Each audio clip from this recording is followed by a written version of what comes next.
Hello friends, आज आम्ही बनवणार आहे तारलीची कढी। तर मी तारली छानपैकी साफ करून घेतली। परत त्याच्यासाठी लागणार आम्ही इथं कढी बनवायला ना, मग इथं आम्ही खोबरा घेतलाय, कांदा घेतलाय, लसूण, टोमॅटो घेतलाय, ओली कोथिंबीर, तर भिंडाची सोला, परत लाल तिखट घेतलंय आणि इथं धनिया पूड आणि हळद, आणि इथं आम्ही ओल्या मिरच्या घेतलाय। तर आता हे सगळं मिक्सरमध्ये फाईन पेस्ट करून घेतो।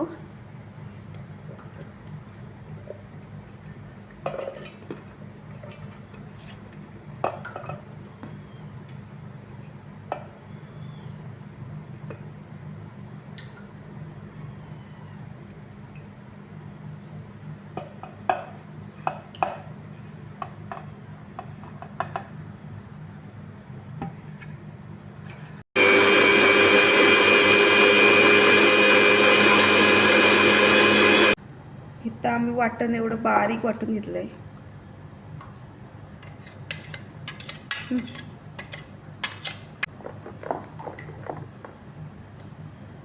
वाटलेली ही फाईन पेस्ट आम्ही डायरेक्ट टाकणार, कारण विदाउट ऑइल कढी करायला। आम्ही डायरेक्ट टाकलो। आता त्याच्यावरनं हे राहिलेलं पाणी छान ढवळून घेतलं। गॅस मोठा केला, छानपैकी उकळी आली की मासे सोडणार।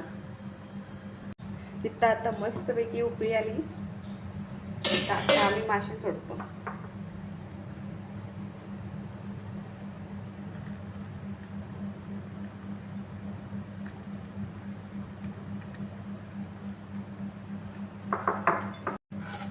आता इथं मासे टाकल्यावर ढवळून घेतलं।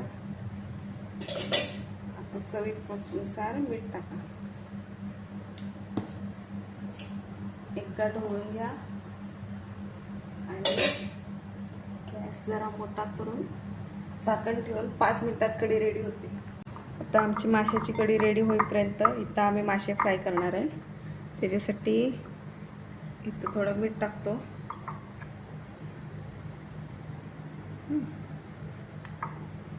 त्यानंतर लिंबू पिळतो,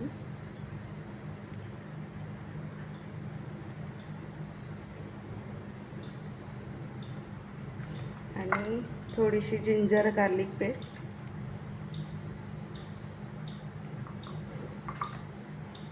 हे पहिलं कालवून घेते। छानपैकी लागलंय काय। थोडीशी हळद जास्त टाकली तरी चालेल, आणि इथं लाल तिखट आवडत असेल जास्त टाकायचं, आणि धणेपूड, हे सगळं मिक्स करून घ्यायचं।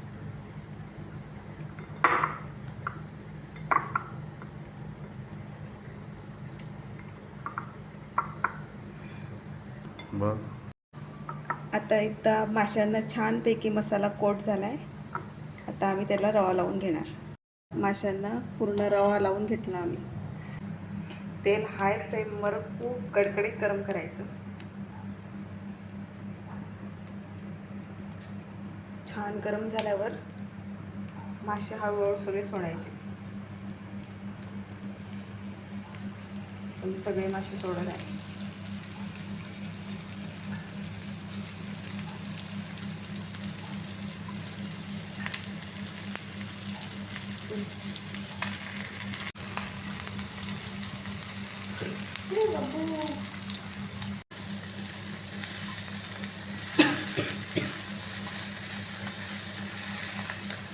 आमचे मासे फ्राय झालेले आहेत, काढून घेऊ।